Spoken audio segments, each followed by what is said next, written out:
आज आपने कहा कि विपक्ष एका, इन मदारियों ने कहा कि विपक्ष एक हो गया।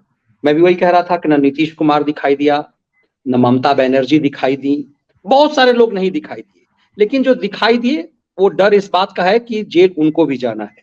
लेकिन मैक्सिमम क्षेत्रीय छत्रप जातिवादी राजनीति करते हैं, ये वेल नोन है। चाहे खुद करके, अखिलेश यादव तो खुद करके कहते हैं कि कौन जात हो, शूद्र हो, इधर आओ। तो इतनी नग्नता हो गई। ये एमवाई समीकरण उसके बाबूजी ने बनाया, लालू यादव ने एमवाई समीकरण बनाया। नीतीश भी करीब करीब जातिवादी नेता उसी एजेंडे पे चलते हैं, वो पेट में दांत लेकर के। आप यदि हरियाणा में भी देख लीजिए तो चौटालाओं का करीब करीब वही खेल है। दक्षिण में भी जातिगत एजेंडा चलता है, लेकिन प्रधानमंत्री की जाति पर हमला था, मोदी जाति पर हमला था। ये पिछड़ी जाति से आते हैं, घासी कह लीजिए, अलग अलग राज्यों में अलग अलग जाति हैं। बीजेपी ने आज इन जातिवादी क्षत्रिय छत्रपों, इन जातिवादी नशेरियों के लिए आज मैदान में जो हथियार लेकर जिन लोगों को उतारा, वो महाराष्ट्र के अध्यक्ष, भाजपा अध्यक्ष चंद्रशेखर बावले थे, मेरे ख्याल से ही नाम है। रघुवर दास झारखंड वाले, अपने पार्टी के तमाम दलित पिछड़े नेताओं को उतारा और कहा कि इसने पिछड़ों को गाली दी है।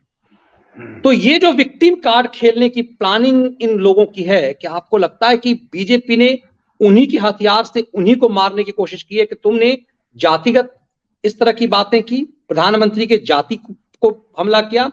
ये राहुल गांधी जो कहता हिंदुत्व का मजाक उड़ाता था, हिंदू संस्कृति में जो अलग अलग जातीय व्यवस्था है, जो बेहतरीन चीजों जो कर्म के आधार पे बना के सबके ग्रामीण व्यवस्था में कैसे कैसे कर्म के आधार पे हो। उस समय तो सरकारी नौकरी तो थी नहीं, भारत सरकार और बिहार सरकार और दिल्ली सरकार की तरह, वही ग्राम व्यवस्था इसी ढंग से चला करता था।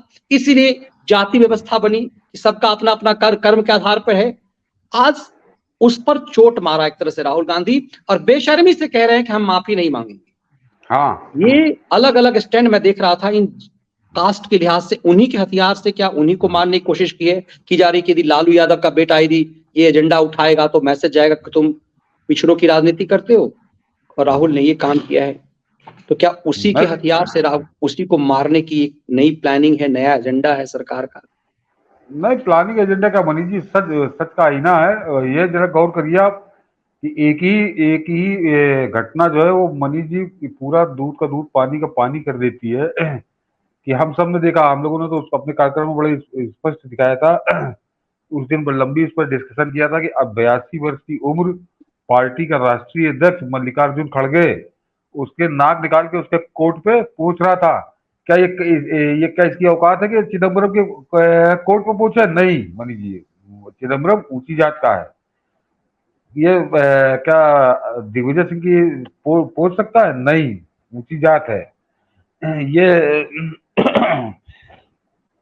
ऐसे किसी ने ये क्योंकि नहीं, सुरजेवाला के भी नहीं पहुंच सकता है, नहीं पहुंच सकता, लेकिन क्योंकि खड़गे दलित है और खड़गे न्याय गिरे हुए किस्म का बेशरम है कि इतने बुरे अपमान के बाद भी कुछ बोल नहीं रहा।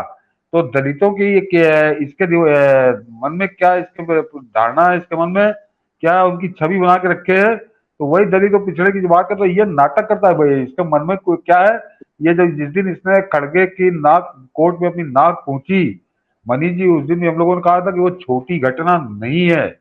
ये दिल्ली के खैरातियों ने, दिल्ली के दलालों ने उस पर पर्दा डाल दिया। लेकिन मनीष जी सोचिए कि इसकी जितनी राहुल गांधी की उम्र है उतनी तो खड़गे के राजनीतिक जीवन है। उस आदमी का 50 साल से ज्यादा का राजनीतिक जीवन है। 82-83 साल की उसकी उम्र है, ये 52 साल की इसकी उम्र है। तो यार 25-30 साल में आदमी राजनीति में आ गया होगा।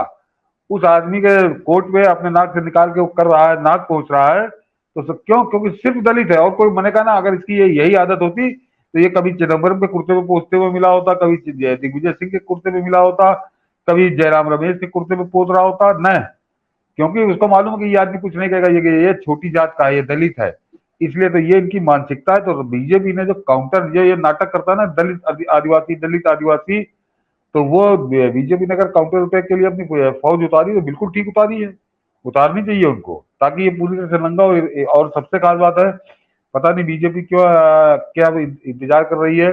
ये खड़गे वाला प्रकरण तो मनीष जी बहुत बहुत भयानक है, बहुत शर्मनाक है। ये हर दलित को देखना चाहिए कि क्या इस आदमी के क्या सोचता है उनके विषय में। और कैसा व्यवहार करता है।